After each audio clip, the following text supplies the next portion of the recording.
Do you want to start running your first maps with a build that can clear everything easily? A build with great damage without taking too much risk and with very cheap gear.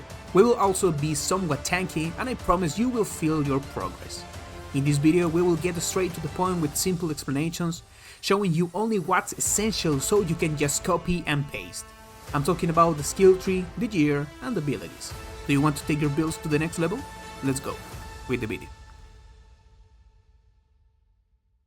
Hey everyone, Zaior here bringing you my first Path of Exile 1 video, and honestly it's been a great experience. Of course, there are still many details for me to learn in this game, which is really fun and deep.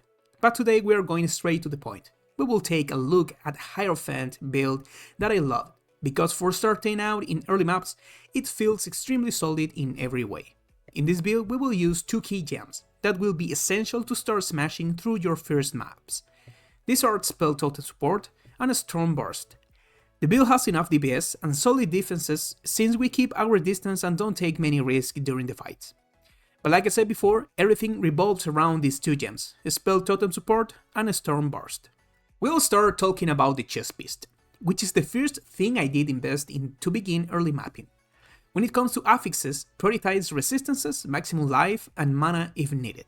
The most important thing is to have the correct links so you can place the following gems and create the right synergizes with your main skill. Let's start with Spell Totem Support. It's a support gem that turns any spell into a totem. Instead of casting to spell yourself, the totem casts it for you. For example, if you use a Storm Burst with Spell Totem, instead of channeling the skill yourself, you place a totem on the ground and that totem starts channeling Storm Burst automatically. The electric orbs build up and explode just like when you cast it yourself, but now the totem does all the work while you move around or place more totems. This gives you more safety and mobility since you can stay away from danger while your totems keep dealing damage. Our next two gems are key early to maximize and optimize damage. I'm talking about added lightning damage support and physical to lightning support. Added lightning damage gives flat lightning damage to each hit and explosion of Storm Burst. Physical to lightning damage converts part of the spell's base physical damage into lightning damage, and also increase all the lightning damage you deal. Combining these two gems makes Storm Burst go from being apparently physical to almost fully pure lightning, taking full advantage of all your lightning scaling. In other words, they convert and amplify the damage, making every orb and explosion hit much harder under your lightning multipliers. The next gem is very useful, Multiply Totem Support. It lets you summon more than one totem at the same time. Normally you can only place one totem per cast, but with this gem you can summon two at once, and it also increases your total maximum number of totem by +1. This makes builds like Stormburst Totem far more effective, since you can quickly place multiply totems and fill the area with sustained damage. The downside is that each totem deals slightly less individual damage, but since you have more of them active, your total damage ends up being much higher. In summary, less per totem damage, but way more presence and area control, ideal for totem builds that want to fill the screen and keep steady pressure. To finish off the chest setup, we have faster casting support, which increases the casting or channeling speed of your spells. In the case of Stormburst Totem, it makes your totems channel faster, generating and exploding orbs more often. This improves both your sustained DPS and the overall feel of the gameplay, making the totems feel much more responsive and active. In short, more speed, more orbs, more constant damage, one of the core gems that makes Stormburst Totem feel truly powerful. Let's move on to the auras and buffs, starting with this, an essential one for DPS, Grab. Grab is an aura that greatly increases your lightning damage. While it's active, it gives you auto lightning damage to spells, and also to attacks if you use them. In a Storm Burst Totem build, Grab directly amplifies both the channeled orbs and their explosions, since all your damage is scaled with lightning. In short, more base damage, more power in each orb, and higher impact per second, one of the most important auras if you are fully focused on lightning damage. The next aura I recommended if you have good mana reservation and no mana issues is Herald of Thunder. It gives added lightning damage to spells and attacks while active, directly increasing the damage of your Stormburst totems. It also has an extra effect. If you kill an enemy that is shocked, it creates a storm that shoots lightning bolts around you for a few seconds. But note, that storm does not trigger when the kill is made by a minion, trap, mine, or normally a totem. because it requires you to get the kill. That makes the On-Kill Storm effect unreliable in pure totem builds. In summary, Arrow of Thunder is useful to add flat lightning damage to your spells, but the On-Kill Storm effect usually won't trigger often in a 100% totem build. Use it if you have mana reservation room and want extra flat lightning damage, not expecting the storm effect to sustain your clear. It's still great for early game. To close out the auras, we will use Clarity, an aura that increases mana regeneration per second. In a Stormburst totem build, it doesn't give direct damage, but it helps keep your mana stable, especially when placing totems constantly. You can adjust it to a low or middle level depending on how much mana reservation you want to keep for other auras like Wrath. In summary, Clarity doesn't boost power but keeps the energy flowing so you never run out of mana mid-fight. So I recommend using Grab plus Arrow of Thunder or Grab plus Clarity, depending on your situation. Next, we have Flame Dash, your main mobility tool. It lets you instantly teleport short distances, crossing terrain and dodging attacks. When linked with Second Wind support, you gain an extra charge of Flame Dash and it reduces the cooldown, meaning you can move much more frequently and smoothly. Together it feels like you'll never stop moving. Perfect for totem builds where you need to reposition quickly while your totems deal damage.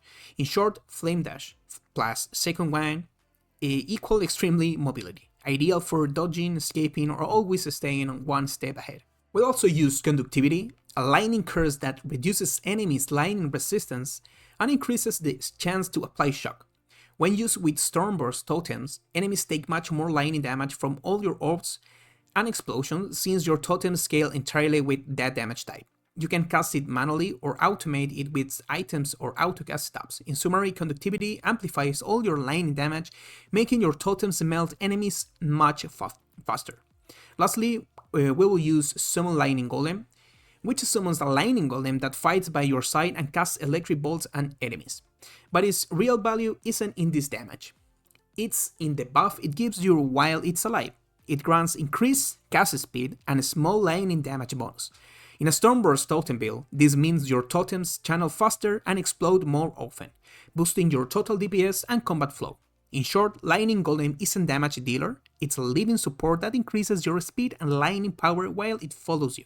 As for item affixes, they will be detailed in the Path of Building Planner, linked in the description, since mine are quite bad as you can see. I haven't optimized them yet, even so the build has worked perfectly for clearing the early maps. Now let's move to the skill tree. We will talk about the most important nodes and explain a few so you can understand how they work in a simple way, since in the plenary you will see a more optimized version. This one is a bit messy because I was testing and spending points around, but that's fine. We'll start with the three main notables. The first one is Mind Over Matter, which diverts 40% of damage that will hit your life to your mana instead. In other words, when you get hit, part of the damage is subtracted from your mana before it affects your life. This turns your mana into a second defensive layer, greatly increasing your survivability. In a Stormburst Totem Hierophant build, where you are not dealing damage directly but through your totems, this node lets you stay alive while moving or summoning more totems. It also perfectly synergizes with other Hierophant Ascendancy nodes that increase at maximum mana and regeneration, making Mind Over Matter work at full strength. In short, Mind Over Matter turns your mana into extra defense, reducing incoming damage and giving you an extra layer of survival. Next is Ancestral Bond. It allows you to summon one additional totem, increasing your maximum active totems by +1. So if you can normally have 2, for example with multiply totem support, with this node you will have 3 active at once. But there's a key point. Taking this node means you can no longer deal damage directly yourself. Only your totems can deal damage. In a Stormburst totem build, that's not a problem at all, because all your damage comes from totems anyway. So the trade-off is absolutely worth it. You sacrifice your personal damage for more totems on the field, meaning more orbs, more lightning, and more total DPS. In short, Ancestral Bond is the core of all totem builds. It gives you global damage through quantity, turning you into a true summoner of electrical destruction. Then we have Elemental Overload, which makes your Stormburst totems deal 40% more elemental damage when they land a critical hit. Totems can crit on their own, so you don't need another skill to trigger it. It doesn't boost crit damage, it increases base damage for all non-crit hits while the buff is active. In short, your totem's crit trigger the buff, and for a few seconds all your elemental damage increases massively. Simple, consistent, and very effective for lightning totem builds. Continuing with DPS related passives, we have several nodes here that increases lightning damage and crit chance, essential for scaling your output further. But we also have important defensive passives, like the ones that increase chaos resistance and reduce curse effects, ensuring curses don't affect your resistances. We also have practical application, which gives a solid plus 10% all resistances, very useful as well. Overall, these are the most important things to focus on the early endgame. I will keep updating my progress into endgame content, hopefully soon. We use Hierophant as our Ascendancy because it's the master of totems. Its specialty is giving your more active totems more mana and regeneration, and solid defense through Mind Over Matter and Divine Guidance. With Hierophant, you can summon more Stoneburst totems without losing damage. You have excellent mana regeneration, allowing you to maintain auras like Wrath easily. And thanks to Conviction of Power, you gain automatic power and endurance charge, boosting both damage and defense. In short, Hierophant is the perfect foundation for Stoneburst totems. It gives more totems, more mana, more defense, and more sustained power. It's a natural choice for a lightning totem build. We take Pursuit of Fate first because it's the initial core of Hierophant's totem power. This node gives you one extra active totem, super important early on, longer totem duration so stay up channeling Stoneburst for longer, faster placement speed, letting you deploy them quickly in combat. In short, Pursuit of Fate is the first step. It gives you more control, more presence, and more consistent DPS right from the start. Every additional totem means more Stoneburst orbs charging and exploding at once. Then we take Arcane Blessing, because it gives you permanent Arcane Surge every time you summon a totem. Normally Arcane Surge is a temporary buff that activates by spending mana, but with this node, every time you cast a Stormburst totem, you automatically gain the buff. No need for support gems or triggers that buff gives you. More spell damage, more mana regeneration, and keep it active almost all the time since you are constantly summoning totems. In short, Arcane Blessing turns your natural playstyle, constantly summoning totems, into a continuous source of damage and mana sustain. Perfect synergy for Stoneburst totem. To finish the video, I will leave you with a gameplay showcase. The way to play this build is simple and smooth. You move through the map with Flame Dash, place your Stoneburst totems in front of enemies, and they do all the work. Each totem starts channeling Stormburst, creating orbs that explode with devastating lightning damage. Thanks to Pursuit of Fate, you can have several totems active at once, and with Arcane Blessing, you automatically gain Arcane Surge, boosting your damage and mana regen effortlessly.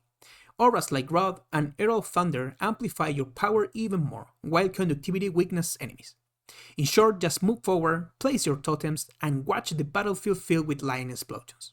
Your only job is to stay alive and reposition. Your totems deliver all the punishment. If you enjoyed the video, don't forget to like and subscribe. It really helps me grow this small channel where we love RPGs. See you in the next one.